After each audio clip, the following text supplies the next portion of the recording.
A judge gives one defendant a second chance, warns another that one failed drug test could destroy a plea deal, and tells a third to prove he's serious about changing his life. Which of these defendants will make the right choice, and which one could end up behind bars? Stay until the end to find out.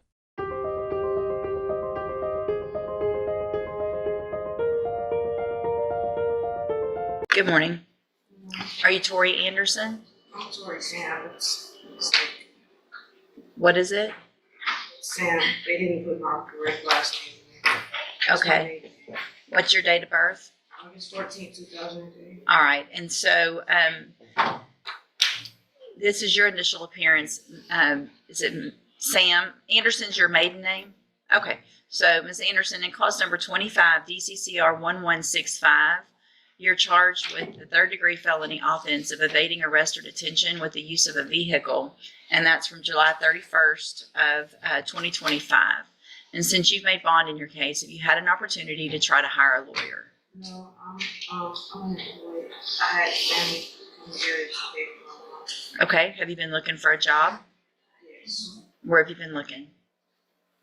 Walgreens, Dollar General, Okay. basic retail business. All right. So what I'm going to do, Ms. Anderson, I'm going to give you about 30 days to see first if you can get a job. So I want you to be applying to at least 5 a week. You should be doing more than that.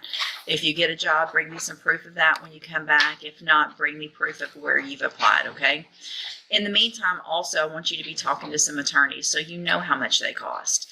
And bring me the names of those you've talked to, then we'll discuss what your options are, okay? So if you still haven't found a job, there may be a time when you qualify for a court-appointed lawyer, but I want you to at least go through this process. I want you to try to get a job, and I want you to try hard before that next court date, okay? All right, step in front of the clerk. She'll give you a reset notice. How are you? Good morning, sir. You're Brianna Clayton?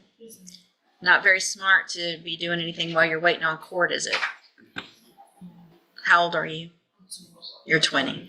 So it is time to make better decisions, because smoking marijuana or anything else that has THC in it is going to be a violation of any probation, and it can put you in prison. It's that serious for you to get your life on a different direction. Make sense? All right. Now I can't remember how far I got it at all. Let's start over.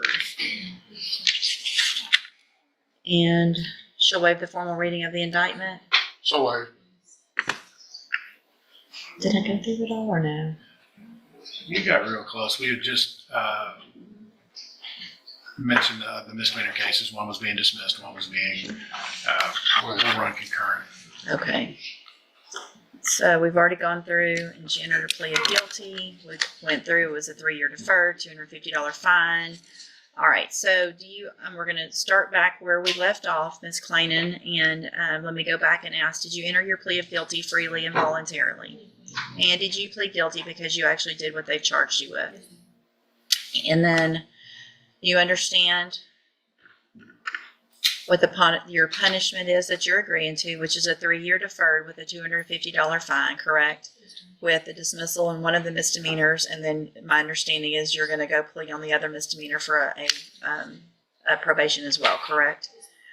Do you also understand, if you're not a U.S. citizen, that a plea of guilty or no contest may result in your deportation, exclusion from admission to the country, or denial of naturalization under federal law? State tenders number 1. No objection. It's admitted. Is there any evidence that Ms. Clayton is not competent? None I'm aware of, Your Honor. All right, ma'am, I'm going to find that you entered your plea of guilty freely and voluntarily. Find that you're mentally competent and you understand the nature and the consequences of your plea. Find sufficient evidence to find you guilty. However, I'm going to reset your case so that the probation department can do a pre-sentence report. That'll give me more information about you and your case, and then we'll come back later for sentencing. If you test positive for anything between now and when you come back, you run the risk of me not accepting your plea agreement. Do you understand? I want her tested when she goes in for her PSI. That's alcohol. And I ran, yeah, that's alcohol also. You don't need to be using anything. No alcohol. You're not even legal to drink alcohol. So by your reaction to Mr. Kimler, it shows me that you're doing that as well. You understand you can go to prison for 10 years because of this? What y'all did, I mean, y'all jumped out of the car and hid and ran and all kinds of stuff.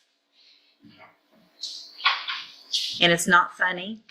I'm not sure. I laugh when I get nervous. Okay. I mean, you're lucky that this didn't turn out worse with you guys running and hiding from the police. It could have been very bad. So if you want your life to go in a whole different direction, you're going to have to make some much better choices. Okay? All right. So you need to stop and talk to probation on your way out of the courtroom today, and she's sitting at that desk right over there. And we'll see you back at sentencing. Thank you, Your Honor. Good morning, sir. You're Bart Thibodeau.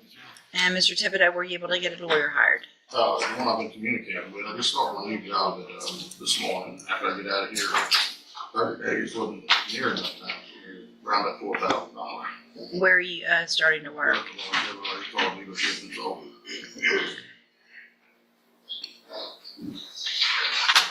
Let me look at something real quick.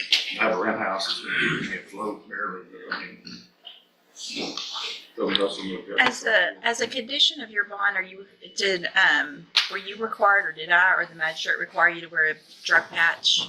Okay, you've been getting that done like you're supposed to. I can get it off, because I mean, now that I'm working 5 times over there at the dealership. You're not going to get it off as long as this is pending. So what I'm going to do is give you 30 more days. Who are you talking to? Justin Gilmore. Okay, so I'm going to give you 30 more days to try to get him hired. If it's not going to work out with him, then talk to at least 3 others. I'll talk to like 10. Okay. They all want the same thing. Okay, let's see what you can do in the next 30 days. Also, bring me a pay stub since you've started working, and then we'll see what your options are at that point, okay? All right, step in front of the court, please, sir. Every decision in court can change a person's future forever. If you enjoy real courtroom moments, powerful judge interactions, and true legal cases explained, make sure to hit the subscribe button and turn on notifications so you never miss the next courtroom drama. Thanks for watching, and I'll see you in the next case.